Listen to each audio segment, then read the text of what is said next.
basically I've been working on a new little move lately, and it goes something like this. So what you do is you start with a roll on your side, like that, and the one that you're holding, you're going to make this one go up in the air, like that, in the back of your hand, back of your arm, I'm sorry.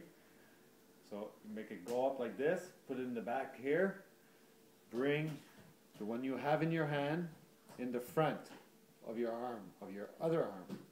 And when it goes down, it's going to go down your arm like that. So basically, this is what it looks like when you freestyle it.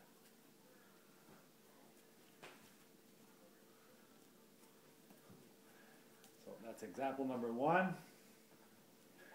One more. And I missed it.